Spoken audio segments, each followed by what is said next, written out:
I can't believe I'm saying this, but today is the final preview of this season. And it feels like this season has flown by.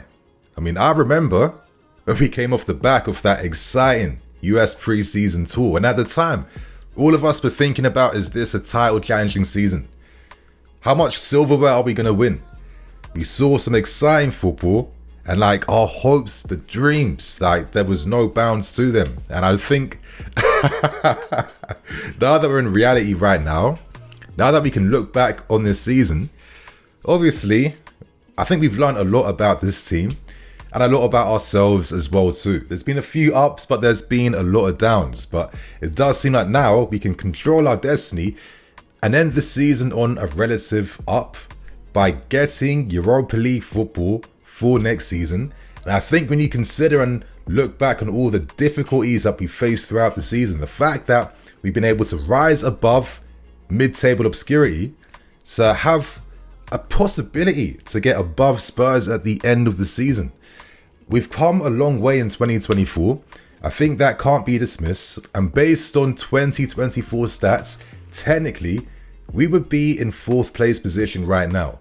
So clearly, some great work has been happening behind the scenes. And now that we're seeing players returning back to the team, now that Pochettino has had a bit more time to work with the boys as well too, I think a lot of us now are feeling this perspective that maybe if we started the season with fully fit players, everything becomes completely different. So I think we end this season on a very hopeful note for the future. And it's actually nice to feel that there is hope on the horizon now, because as I've been saying, my main fear this season is, what do we take from this season onto next season? And that's why I had my doubts around Pochettino and whether he was the right manager for our future. But time has passed.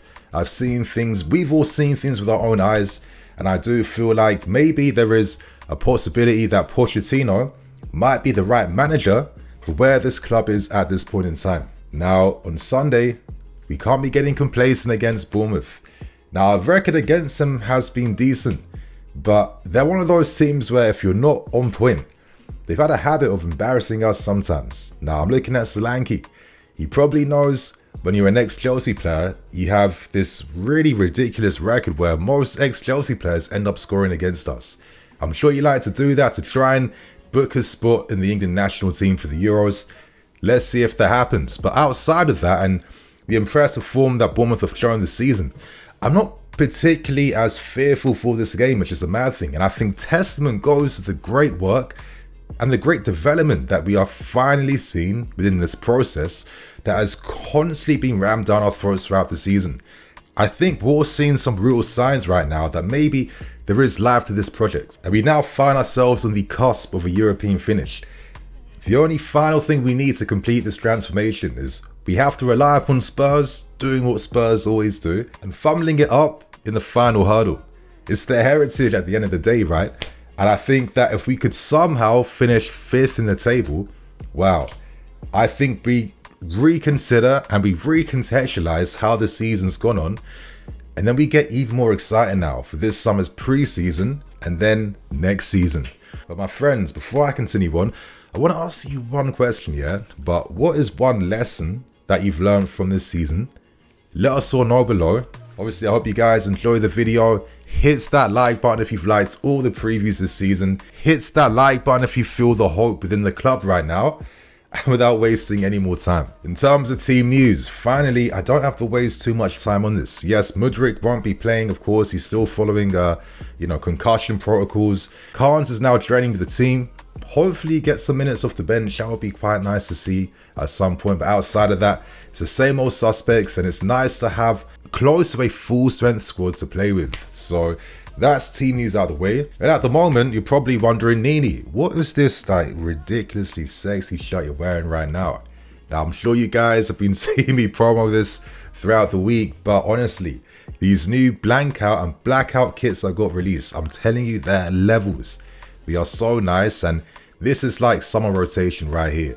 So if you guys want to get them quickly before they sell out, use the card above, click on the link, and don't forget to use Nini10 at checkout for 10% off your final order. So I hope you guys are able to get it in time. I know that some of you guys are getting them in the post right now. So yeah, you're seeing it for yourselves, right? And now we move on to the final presser of the season. And Poch was asked what was one lesson that he learned this season, and it was a pretty funny one, and that was maybe his communication in conferences could get better. He gave an example that he looks back on what's been misquoted and misunderstood, and then he said that even his wife doesn't understand what the hell he's saying. And you know what? I think that's pretty funny. It's a self-awareness. Poch says, I'm not an arrogant guy. And I think at times I've been a bit sympathetic towards him because, come on, English is not his first language. Spanish is. He speaks other languages, French, etc., etc. It's hard to convey complex thoughts week in, week out when it's not your first language. And instead of scrutinizing him on words he's saying, you have to just understand the sentiment. You got to understand the journey of the points he's trying to make. But hey, at the same time, that don't mean that it's a very easy journey to get to. Look at this, for example. You're seeing a transcript behind a question asked about whether Pochettino feels like we are finally playing football the way he wants. And I had to watch this twice. I had to read this 3-4 times. In the end, I had to get some additional support to help me understand and decipher the points he's making. And as my good friends letting us know right now, Poch is making 5 key points: the respect for the clubs he's worked at, the collaborative approach, the emotional nature of the game, current happiness and ambition, and pride in the team and staff for getting this football right. So, hey, thank God for AI tools, right? But to move on to other questions. Naturally, Pochettino was asked whether top 6 and even top 5 is in our hands. Now, Poch wants us to finish this season as strong as possible.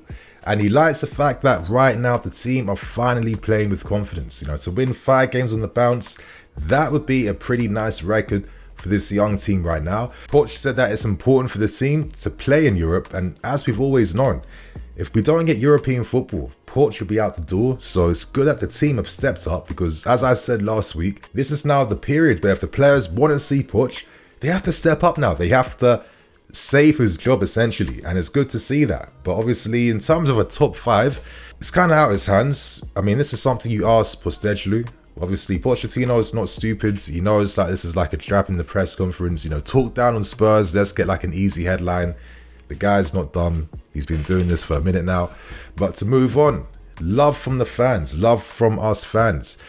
Is Poch expecting maybe some appreciation on the final game of the season? Listen, there's always appreciation for all the efforts every season regardless. We had worse seasons and the players still got clapped off and they still got the support from the fans. So it'll be the same thing for these guys on Sunday.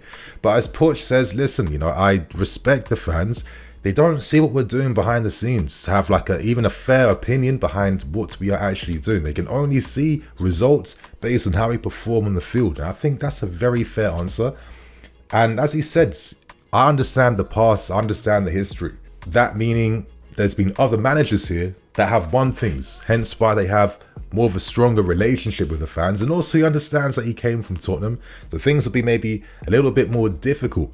So again, it's that self-aware nature that Poch has. I think this is why this team clearly likes him. They've clearly responded well to him, and they clearly want him as their manager for next season. But my friends, let's discuss a few more key points before we move on to tackling the final predicted lineup of this season. Obviously, what are we going to expect this summer? Poch saying the usual stuff. Well, of course, we'll have discussions with the directors, as we know. But it's also nice to know from Poch that yes, Todd Boehly does like what he's doing. Todd Boehly has called for patience. And also there's this self-awareness behind maybe the season would be different if not for all these crazy injuries. And I think all of us are only finally seeing this in the final month when things are finally getting pieced together. But as Poch says, we focus on finishing this season as strong as possible. If we get Europa League football, personally, I think we're back this summer. And then we see what we do. And for the final question, how much of what we're seeing currently is a response to that 5-0 embarrassment to Arsenal? Now, Poch said that, listen, the poor performance came from a lot of mental fatigue and physical fatigue based on games against Everton, and then a big emotional defeat against Man City in the FA Cup semis because the team, now listen, they played well that day against Man City. We went toe-to-toe against them, but in the end, we couldn't get that result, and I think the Arsenal game came a bit too soon. But Poch was like, listen, moments like this with negative experiences, it's about what you do in the long term, to learn from this, and it's how you have the attitude for the future. And I think that's what he gave credit to this team for, because we easily could have had our heads down, gone on like a Spurs run right now where they've won 1 game out of 5 because their heads dropped. Whereas us, we suffered that embarrassment. We suffered the hurt in the FA Cup semis, but we've risen our game up. And I think the team gets a lot of credit for just like keeping the attitude high, because this is why we are currently now fighting for a Europa League spot.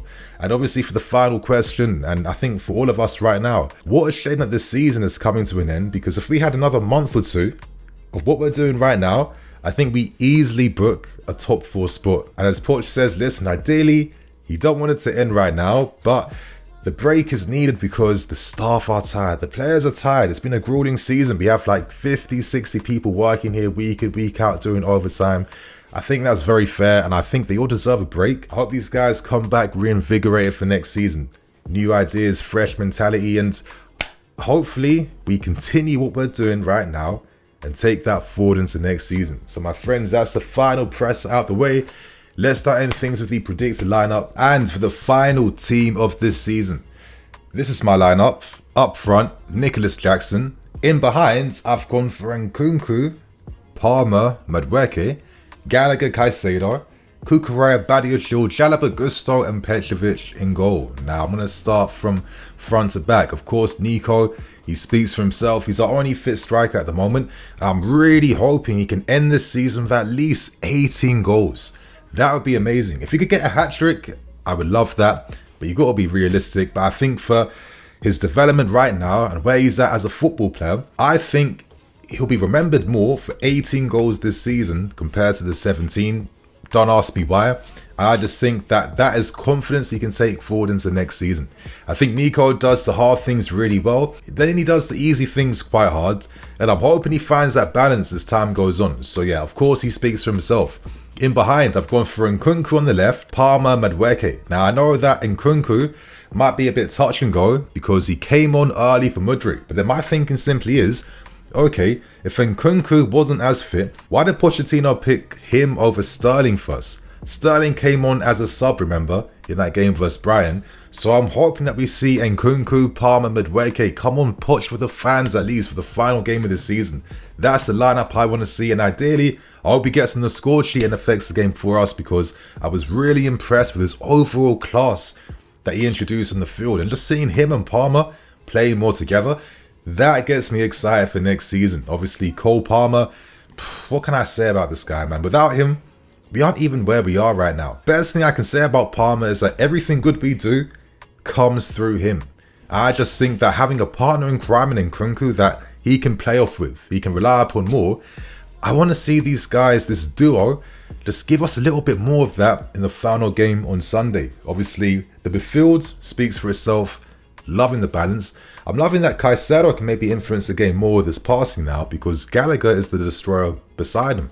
And as I've said throughout the season, I think Gallagher is the better destroyer. Hence why we do well whenever he partners an Enzo or a Caicedo. Now moving on to defence. Now of course Cucurella speaks for himself. So does Jalaba, and I'd say Badia too. Now it was hard for me because listen, if you ask me what I prefer to see, it's going to be Silva and it's going to be Jalaba, and that's based on the fact that this is Silva's final game at our football club. It's crazy to think that when we first signed him all those seasons back from Paris Saint-Germain, who would have thought that he'd have over 150 appearances for us since? He's been such an icon for us, not a legend, but he's been an icon for us recently. And personally, if you ask me, I prefer for him to start in his final home game in front of the fans before he leaves for Brazil. But then I'm thinking about Pochettino, and then I think to myself, can we afford to have sentimentality in the final game of the season? Listen, there's times for Silva to come on, off the bench, get a round of applause, and then get an even bigger one once the final whistle comes. Instead, let's focus on getting the points first, then do sentimental stuff afterwards. I think maybe that's the direction I'm expecting on Sunday. And yeah, you have it, my friends. That's the final predicted lineup this season. Let me know what your lineup is below. And on that note, I'm going to wrap things up, and I will see you guys again with some more videos. So thank you for all the support with the series this season. I think it's been by far my most successful preview series out of any season. So yeah, I'm really appreciative of the fact that you guys have responded quite well to this, and I'm going to think of new ways to improve upon it for next season by adding a few things here and there. So that's all I got today, my friends. I hope you guys enjoyed the video, and on that note, I will see you all soon and more. Cool.